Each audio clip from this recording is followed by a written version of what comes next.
Bruce Kirkpatrick, Mike, you put on your show for about 5 weeks the collection of voting fraud stories that our Vote Australia, Australians for Honest Elections put up. We've got another session coming up, and I want to know if you're still interested in fighting for fair elections and ID and going to vote. And if so, we'll line up something for you, which we did just before this election, and we managed to pummel a lot of politicians, and then we went to the public and asked them to reply on what their experience was about at the polling place, because we were looking for fraud cases, and we had over 1,000 replies, and boy oh boy, it makes very interesting reading, so I'll get back to you on that. Thank you, Bruce. Nice to see you and to see Mark. Yeah, absolutely, I'm interested still in pursuing this issue because really nothing's been done about it. We've spoken a lot about it, and as you say, identification of fraud has become commonplace, I would argue, in the voting system, and yet the fundamentals haven't changed to alleviate the problem. So we've identified the problem, we know what the solutions are, we've just got to enact them. We have a far superior political and democratic system to many places around the world. But one thing we could borrow from, I think, a bunch of people around the world that have inferior systems to ours is the pot of indelible ink. That'd be a good start. Because at least when you stick your finger in it, they know you voted. It's very simple, sort of 14th century solution to a modern problem which a lot of people say is only solved by online voting registers and whatnot. But someone mentioned the now late Bob Hawke, who did many good things, but one thing he did which was not good was remove the requirement that an individual voted a designated polling booth. Under, as David said many times on air this auspice, that we needed to make it easier to vote. Well, it was never difficult to vote, but it was difficult to multiple vote, and that made it easier to multiple vote. And I think one thing we can do before we have ID and all these arguments that people say, oh, we can't do that, one thing we could easily do is have designated polling booths come back. Most people go to their nearest polling booth, so I can't see what the difficulty is of returning them to one booth instead of 70 booths, potentially, and only having their name on the roll at that one booth in any given electorate. That would certainly limit multiple voting to, well, it would eliminate multiple voting. What it would do is potentially still allow for people to vote in someone else's name, but only once, which would be a great disincentive to those trying to swing a marginal seat, I think. But I'm happy to help it any way I can. Yes. Andrew Palby. Look, I believe very soon the former Prime Minister of Australia will be coming out with his memoir. I hope you can come up with an objective critique of Malcolm Turnbull's memoirs, and I hope they're a damn squid as far as book sales are concerned. General Molan's not here at the moment, but a week or so ago in the Sydney Morning Herald, and I've heard through the grapevine that there's probably going to be a witch hunt, a kangaroo court, which is going to be directed against people who helped Jim to lift his profile at the last election. I hope that doesn't happen, and I hope your critique will be strong and robust if that happens. Thank you. Well, yes, it will be, Andrew. Thank you for your question. My advice for read Malcolm Turnbull's book is wait 3 weeks. It'll be for about $4 in the bin out the front. Don't pay over the odds. He doesn't need the money anyway.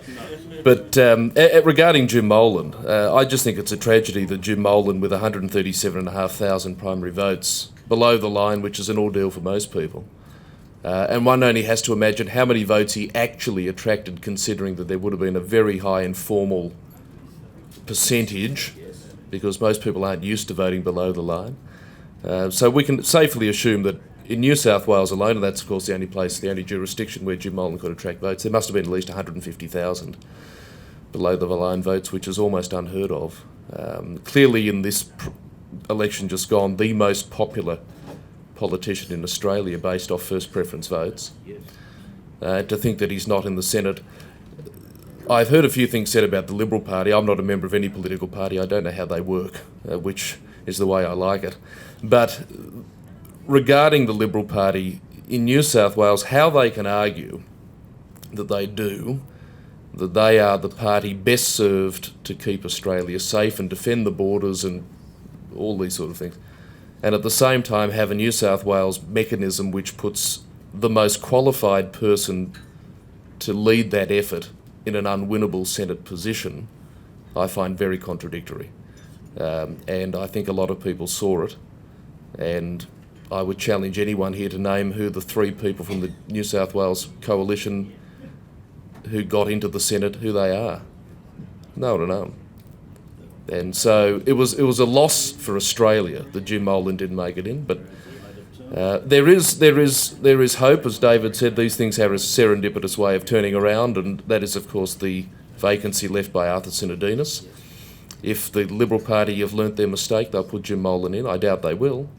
But as an emailer said to me the other day, well, there's potentially 150,000 votes going to Corey Bernardi at the next election. So the Liberal Party have to consider that. Yeah. Thank you. Absolutely. Are there any further questions or comments?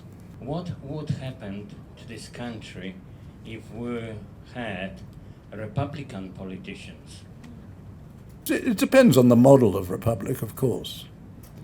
We're a crowned republic. If you go to the American republic, it's a fine republic. I think the big weakness in the American republic is in the Supreme Court, which has seized legislative powers. That's in more recent years. But the American republic is an excellent republic. And the Swiss republic, I think, is really very good because it does allow for an enormous involvement of the people of Switzerland in the running of the country. So I don't think a republic as such is a bad thing. The question is what sort of republic. The one they put up in 1999 would have been the only republic, not only in the world but in history, in which it would have been easier for the Prime Minister to sack the President than his cook. The President could be sacked by the Prime Minister without notice, without any grounds, or without any right of appeal. In other words, they would have completely removed a significant check and balance. The Governors-General and the Governors are significant. They have reserved powers. That is, powers to act without advice or against the advice. For example, at the time of the double dissolution, the Governor-General had to be satisfied that supply was guaranteed. And you'll see in the correspondence there's a letter to that effect. The Prime Minister said that supply is guaranteed. We've got the supply. We rushed through an emergency supply act. That's what Mr Turnbull did. And the Governor-General then agreed to the double dissolution that Malcolm Turnbull sought. As we know, the famous exercise of the reserve powers was when Mr Whitlam was unable, not through his own fault, it was the Senate, his own fault politically, but not his legal fault. He was unable to provide supply to the government.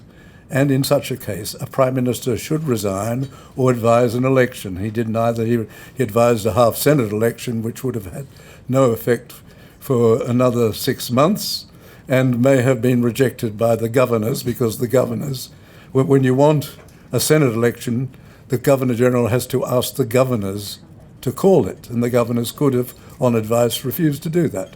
So it's the sort of republic, and they took away it would have taken away the significant check and balance. What the model in 1999 would have done would have taken away that significant power vested in the head of state and eventually in the state governors. So it was a very bad model. Glad that the people said no.